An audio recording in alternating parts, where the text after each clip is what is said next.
for labor, but, and you might say, the unions will save those workers, but history has shown that the only thing that is constant is change. So I want to know what the Warren administration will do to help combat automation. Okay, so I think of it this way. It's a great question, Nathaniel, but I'm going to just move the question a little bit, because here's how I see it.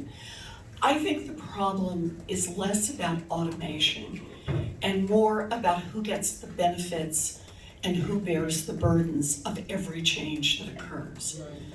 So I see this as we need to just declare that trickle-down economics of 40 years has been a disaster for America. It's been a disaster for American workers. Because what trickle-down, and I'll link this up, you'll see the link. What trickle-down economics has been about has been help the rich and powerful get richer and more powerful. That's it. Help them get richer by cutting their taxes, and help them get more powerful by cutting regulations. That means that for 40 years now, every change that occurs, every time someone figures out how to invest in a machine instead of in a human being, where has that benefit gone? It has gone to the rich and the powerful. It has gone to those at the top. And who has borne the burden of that? It has been the workers. So I see this, the question you're asking, as less a technical question for which we already should have an answer, and much more a question about economic power and political power. If we do what we can do in 2020, if we actually pull back power from the giant corporations, from the billionaires, and we make this country and this economy work for the rest of America, think how that shifts. So for example, I have a plan for a wealth tax. I think it's time for a wealth tax in America. This is a 2-cent tax on fortunes above $50 million. 2 cents. I ask that would require by law, those at the top to pitch in 2 cents on their fortunes above 50 million, a couple of more cents once it gets above $1 billion. And what can we do with that money? We could provide universal child care for every baby in this country, age 0 to 5. Think about that. Universal pre-K for every 3-year-old and 4-year-old in America. Stop exploiting the people who do this work, largely Black and brown women. We could raise the wages of every child care worker and preschool teacher in America. We could put $800 billion new federal dollars into our public schools, K through 12. We can quadruple the funding for Title I schools that serve low-income children. I was a special education teacher. For the first time ever in history, we could fully fund IDEA, which means children with disabilities would get the full educational opportunities they deserve. We can pay tuition-free, cover tuition-free, technical school, 2-year college, 4-year college, for anyone who wants an education. We could put $50 billion into our historically Black colleges and universities and minority-serving institutions. And we can cancel student loan debt for 43 million Americans. Now, why is this my answer to Nathaniel's question? I want you to think about a different economy. An economy that is not all about a handful of giant corporations and billionaires saying, how can I lay off some more workers? They're just costs to me. And do more machines because I can work them 24 hours a day and don't have to sit down and negotiate with them. How do we shift that economy around? Just think about childcare alone. How this economy would operate differently with universal childcare. Think about it this way.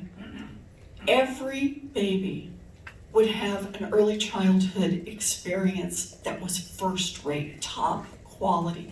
Good for our babies and good for our future.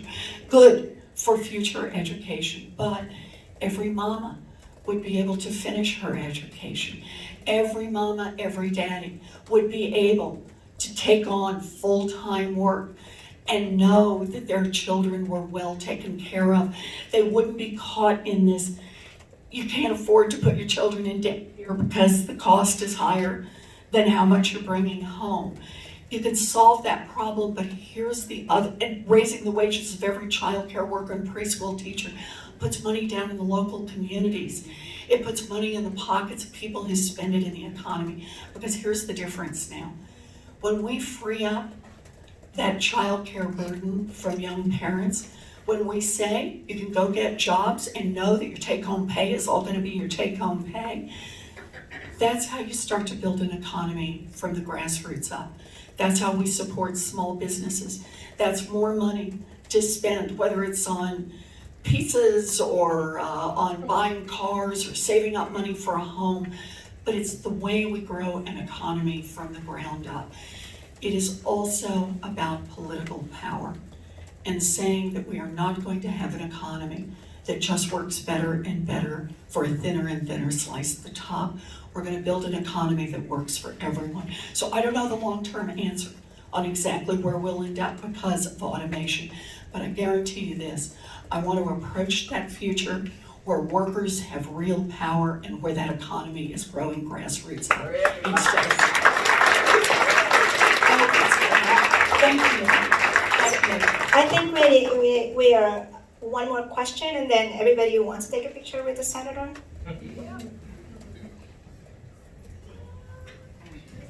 Good afternoon. Hello. Oh, I love this.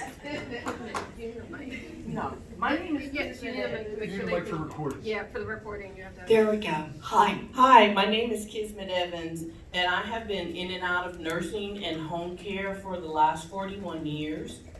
3.5 of those in Las Vegas, Nevada. And I love what I do.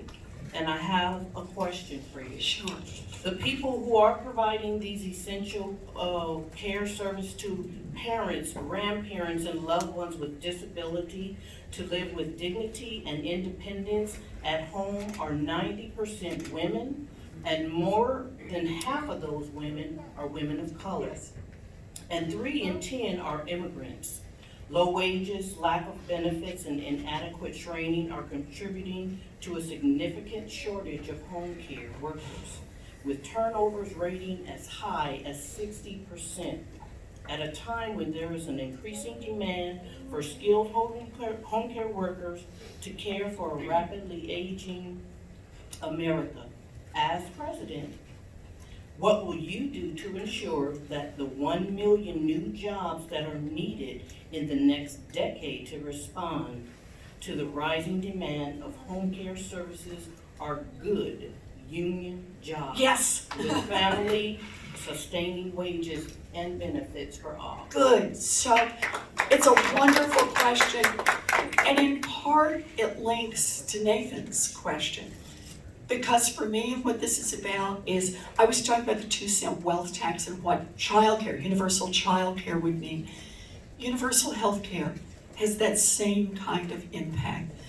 Making certain that we are getting the money into the hands of the providers is critical. This is how we boost the profession. We'll have more people in the profession if we pay them adequately. But in a world that is controlled by big multinational corporations, by a handful of billionaires, they don't want to pay workers. And so what happens? Care declines, workers are stressed more, they're asked to do more with less time, right? And each one of those consequences drives down what happens to the workers and what happens to the people they're caring for. So for me, I see it the same way, by saying we're going to tax those at the top, we're going to put that money directly into health care and delivering health care services, including long-term care for those who need it, including home health care. We're going to make sure that that care is there, and we're going to ensure that those workers can organize, which I know can be a challenge for home health care workers. It's not as easy to do. You're not in the same place. There are a lot of pieces to this. And I give SEIU enormous credit for how much you've already done and how hard you're fighting in this battle. But we can help on the federal side. We can help with the money. We can help by guaranteeing workers' rights. And we can get this done. we can make this an economy that isn't just about those at the top. We can make this an economy that is about you. That's what I want. I think we're gonna get one more question and Okay. then we'll take some I'll pictures. try to talk fast. I'll try to